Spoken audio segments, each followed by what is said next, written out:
राजस्थान के एक छोटे से सुनसान गांव के बाहर पीपल का एक पुराना पेड़ खड़ा था। यह पेड़ अकेला ही नहीं बल्कि अपने साथ अजीब सी ठंडक और भय लेकर खड़ा रहता। उसके नीचे घास जंगली और उगी हुई थी और चारों तरफ बंजर खेत फैले हुए थे। गांव के बुजुर्ग कहते थे कि उस पेड़ के पास रात को जाने वाला शायद ही सही सलामत लौटता हो। कहते हैं कि वहां छलावा बसता था, एक ऐसी परछाई जो इंसान का रूप बदलकर सामने आती और राहगीर को गुमराह कर देती। गांव वाले अंधेरा होते ही अपने घरों में बंद हो जाते। बच्चे भी दिन भर खेलकर घर लौटते और रात में उस पेड़ के पास जाने की कल्पना तक नहीं करते। लेकिन हरिराम नाम का नौजवान उनसे अलग था। वह साहसी और जिज्ञासु था। उसे डरावनी कहानियां सुनना बहुत पसंद था। उसकी माँ हमेशा चेताती, हरिराम, उस पेड़ के पास मत जाना। रात के अंधेरे में वहां कुछ अजीब रहता है। और हरिराम हमेशा हंसकर कहता, माँ, डर के पीछे क्या है?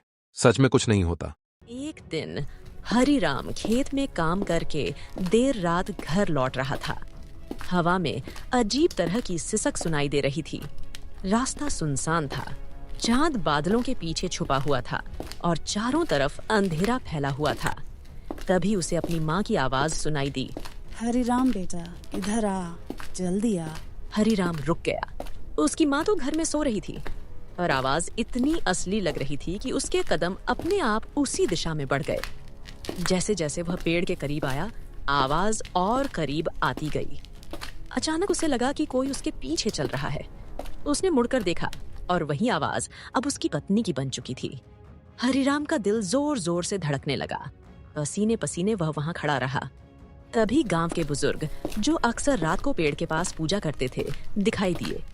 उन्होंने जोर से कहा, भाग मत, आंखें बंद कर और हनुमान चालीसा का पाठ कर। हरिराम कांपते कांपते वैसा ही करने लगा। धीरे धीरे सारी आवाजें गायब हो गईं। पेड़ के नीचे सन्नाटा छा गया।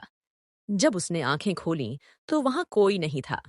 गांव के बुजुर्ग बताते थे कि यह पेड़ उस जगह पर उगा था जहां कभी पुरानी हवेली हुआ करती थी। हवेली के मालिक ने अपने जीवन में कई बुरे काम किए थे। कहते हैं कि उनकी आत्मा अब पेड़ में बस गई है।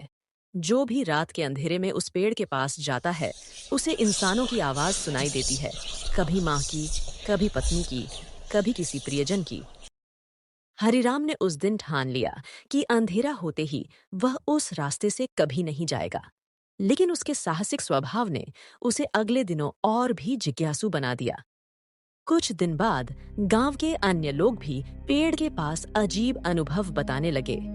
किशन, जो हरिराम का मित्र था, कहता, मैं रात में खेत से गुजर रहा था, तभी मेरी बहन की आवाज सुनाई दी, पर जब देखा तो वहां कोई नहीं था। दूसरे बुजुर्ग बताते कि पेड़ के नीचे रात में किसी का बुत दिखाई देता है, जो धीरे धीरे इंसान की शक्ल धारण करता है।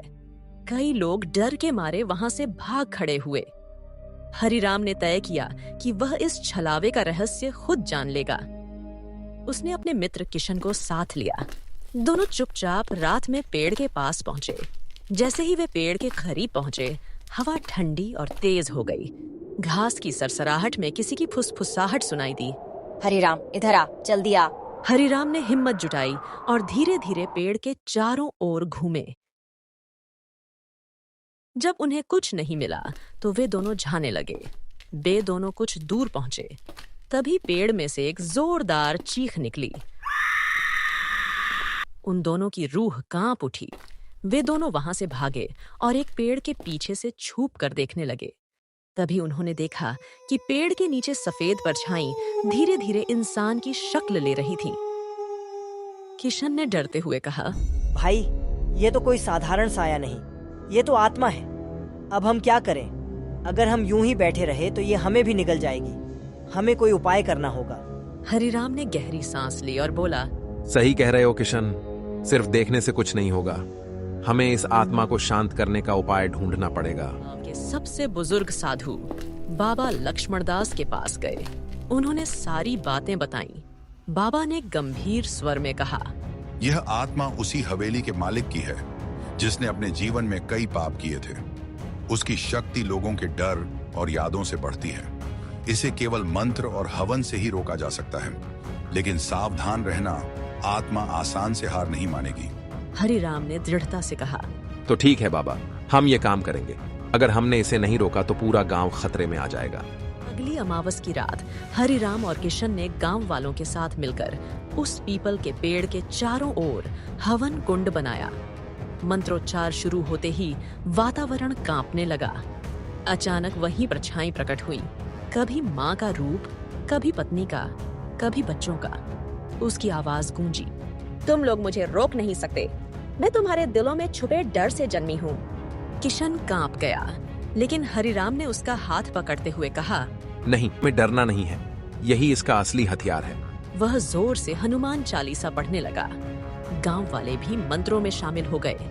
आग की लपटें तेज हुईं और धीरे धीरे वह साया पीछे हटने लगा। आखिरकार एक भयानक चीख के साथ वह परछाई धुएं में बदल गई और हवा में विलीन हो गई।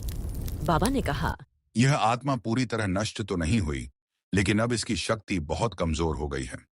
जब तक गांव एकजुट रहेगा और डर पर विजय पाएगा, यह फिर से प्रकट नहीं हो सकेगी। हरिराम और किशन ने चैन की सांस ली। अब गांव सुरक्षित था।